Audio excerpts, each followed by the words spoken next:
Muslims from around the world come to the Grand Mosque of Mecca to perform two pilgrimages, Hajj and Umrah. Hajj is one of the 5 pillars of Islam, takes place once a year.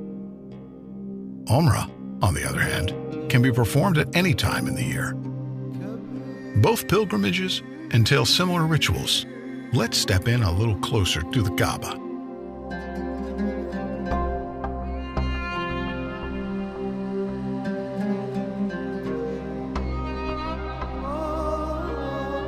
Tawaf, a ritual performed in both Hajj and Umrah. It's a ceremonial practice that's been done for centuries. Pilgrims walk around the Kaaba 7 times. Historians agree that this ritual started in the days of Prophet Abraham.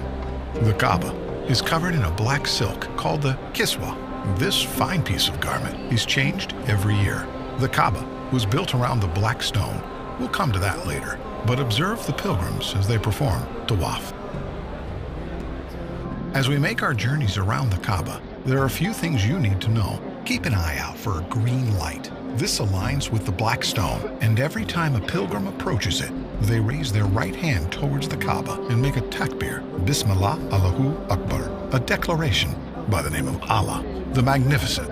Let's proceed. The Kaaba underwent extensive modifications through history. The first was done by the caliphs, Omar and Uthman, to accommodate the growing number of pilgrims around 634 to 656 CE. The last modification was carried out by the government of Saudi Arabia in the 1950s and until this very day. Today, the Grand Mosque of Mecca has the capacity to host 3.6 million worshippers. The Kaaba was built around a sacred stone, referred to as the Black Stone. Let's get a closer look.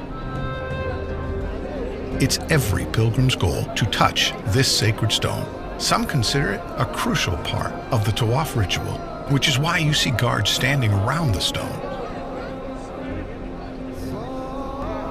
Once the Tawaf is complete, the second ritual is praying by the Station of Abraham. It's believed that Abraham used the stone to call people for prayer, as ordered by God after the completion of the Kaaba. Another narration says that Abraham stood on this stone while constructing the top of the Kaaba, and his footprint remained on the stone. Safa and Marwa were 2 hills that Hajar ran back and forth from, desperate for any sign of aid.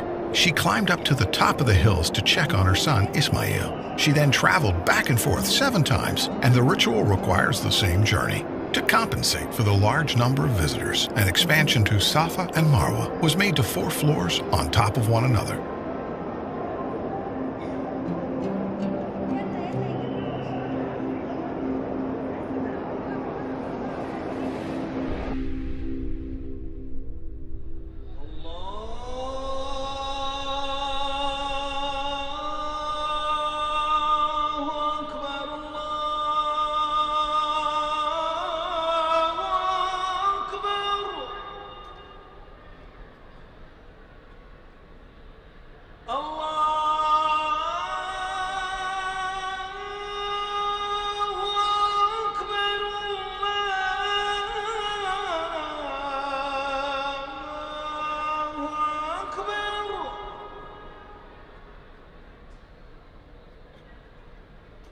أشهد أن لا إله إلا الله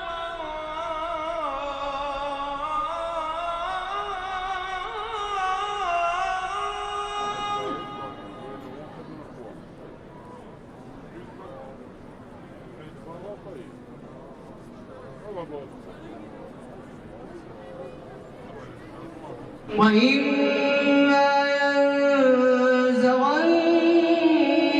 من الشيطان نزغ فاستعذ بالله إنه هو السميع العليم.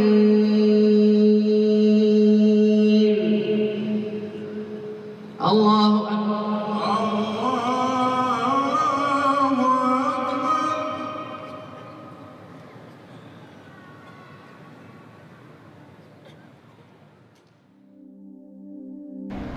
The kings of Saudi Arabia have contributed a generous amount of money in the maintenance of this sacred site to accommodate the large amount of visitors and provide the best worship experience to all. The pursuit of knowledge is encouraged by the Islamic faith, and it's made accessible to all here in the Grand Mosque.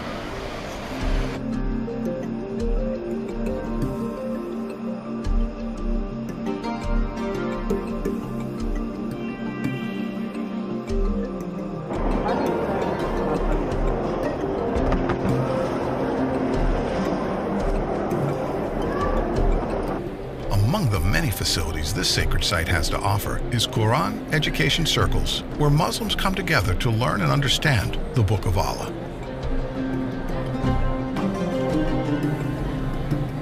The Grand Mosque is equipped with state-of-the-art surveillance equipment to ensure the safety of all pilgrims and visitors of the House of Allah. Security is not the only thing done to keep this holy place peaceful.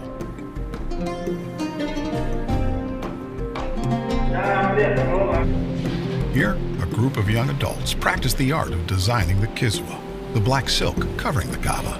Someday, if they're lucky enough, they'll be a part of the team that sews the actual kiswa.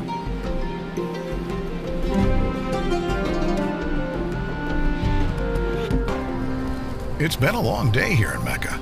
By now, you've experienced a glimpse of the Islamic tradition here in Mecca. I hope that someday you get to visit this holy land in person and breathe in the spiritual energy that surrounds it. But for now, as they say, all good things must come to an end. But with Wahi, that's not the case. We look forward to taking you on more adventures to other fascinating sites around the world. Remember, this is Wahi, your virtual passport through space and time. I'll leave you with this Meccan sunset. See you next time.